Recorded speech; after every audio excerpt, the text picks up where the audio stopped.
पाकिस्तान पुरस्कृत दहशतवादाला कशा पद्धतीने उत्तर देण्यात यावं या संदर्भात काल पंतप्रधान नरेंद्र मोदी यांच्या अध्यक्षतेमध्ये एक अत्यंत महत्त्वाची बैठक पार पडली। त्याच्यामध्ये संरक्षण मंत्री राजनाथ सिंह आणि तिन्ही सैन्य दलाचे प्रमुख जे आहेत ते उपस्थित होते आणि असं म्हटलं जात आहे की पंतप्रधानांनी आणि केंद्र सरकारने सैन्य दलांना मोकळीक दिलेली आहे, फ्री हँड दिलेला आहे। या फ्री हँडचं नेमकं अर्थ काय हे समजून घेण्यासाठी आपल्यासोबत सेवानिवृत्त कर्नल अभय पटवर्धन सर आहेत। सर, सरकारनं सैन्य दलाला फ्री हँड दिला आहे, काय याचे ऑपरेशनल अर्थ आहेत?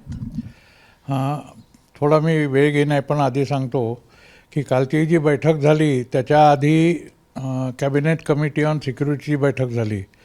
त्याच्यामध्ये एक ध्येय ठरलं असेल की पाकिस्तानला काय शिक्षा द्यायची किंवा त्याचा आयाम किती आहे, त्याचा स्कोप किती आहे आणि तो स्कोप नंतर संरक्षण मंत्र्यांची जी बैठक झाली तिन्ही लष्कर प्रमुख आणि चीफ ऑफ डिफेन्स स्टाफच्या बरोबर आणि NSA बरोबर, त्याच्यामध्ये तो स्कोप सैन्याला सांगण्यात आलेला असेल आहे।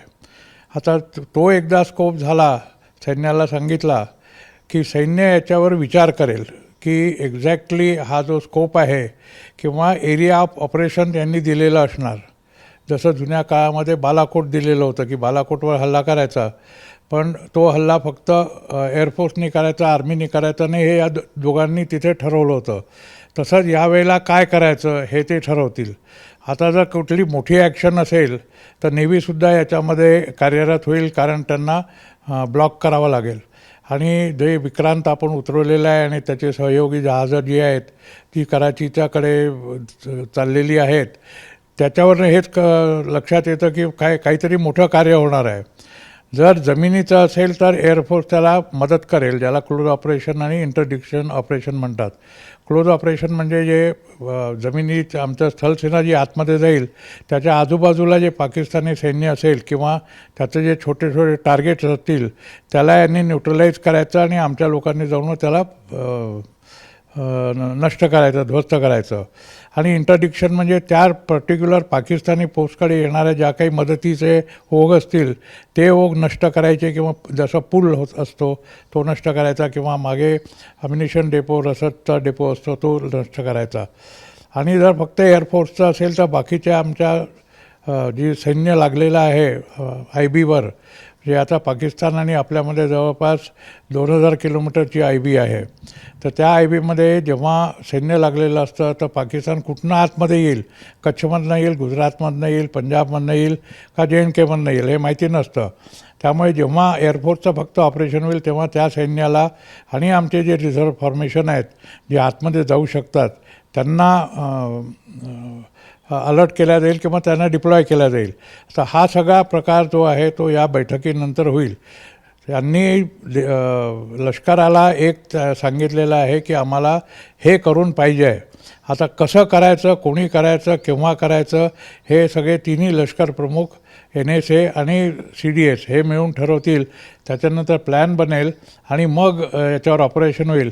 माझ्या अंदाजाप्रमाणे याला कमीत कमी 3 ते 4 दिवस कमीत कमी लागतील आहे। म्हणजेच एकंदरीत कॅबिनेट कमिटी ऑन सिक्युरिटीमध्ये एक सीमारेषा जी आहे ती ठरवून देण्यात आलेली आहे।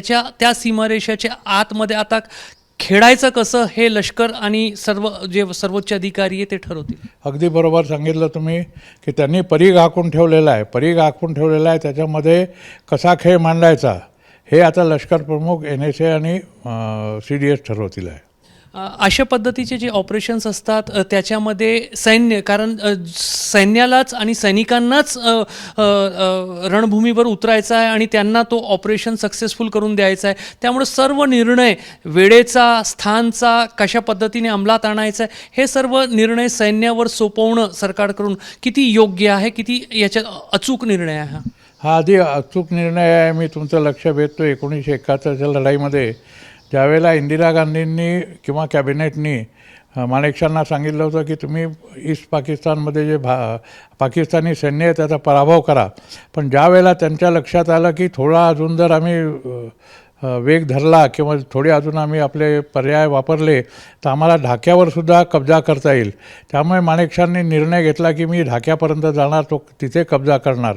कारण हा एक निर्णय होता ऑन द स्पॉट होता। की जमिनीवरच्या लोकांनी जेव्हा त्यांना सांगितलं असेल की ढाक्याकडे जाणाऱ्या रस्त्यावर काही सुरक्षा नाही आहे किंवा आम्ही इझिली मोडून काढू शकतो, तसंच इथे सुद्धा होईल. जर एअरफोर्स गेली आणि त्यांनी दिलेलं टार्गेट बर्बाद केलं आणि त्याच्या पुढचं जर त्यांच्या टार्गेट आवाक्यात असेल तर ते सुद्धा एंगेज करतील आहे. तसंच आर्मीचंही आहे आणि तसंच नेव्हीचं पण आहे. सर, या संदर्भात तुम्हाला काय वाटतंय की नेमकं काय होईल? हे इंटरनॅशनल बॉर्डरवर काही होईल, सागरामध्ये काही घडेल, की POKमध्ये काही ऑपरेशन्स केले जातील? आता हे तर येणारा काळ सांगेल सर, कारण हे जे आहे हे अतिशय गुप्त असतं. हे ते 5-6 लोक आहेत त्यांना सोडून आणि जे ऑपरेशनल डायरेक्टर आहे आर्मीचा आणि नेव्हीचा आणि एअरफोर्सचा, त्या लोकांना सोडून कोणालाच माहीत नसतं. त्याच्यामुळे माझा अंदाज बांधणं व्यर्थ आहे, तुमचाही अंदाज बांधणं व्यर्थ आहे. ते येणारा काळ सांगेल की कुठे काय कसा आणि किती प्रमाणामध्ये ॲक्शन होणार आहे. साधारणपणे जेव्हापासून पहलगामची घटना घडली आहे तेव्हापासून आतापर्यंत जो इंटेलिजन्स गोळा करण्यात आला असेल, तो इंटेलिजन्स या निर्णयामध्ये एक बेस म्हणून काम करेल? अगदी बरोबर आहे. तो इंटेलिजन्सचा बेस म्हणून काम करेलच. शिवाय जे पाकिस्तानीचे नेते बरळले आहेत अण्वस्त्र युद्धाबद्दल किंवा सिंधू नदीच्या पाण्याबद्दल की आम्ही कसा हल्ला करणार आहोत, कुठे हल्ला करणार आहोत, आता असं असतं की याच्यानंतर काल कमिटीची ही जी बैठक झाली, याच्यानंतर अर्थमंत्र्यांची बैठक झाली, प्रधानमंत्र्यांची, त्याच्यानंतर परराष्ट्र मंत्रालयांची झाली.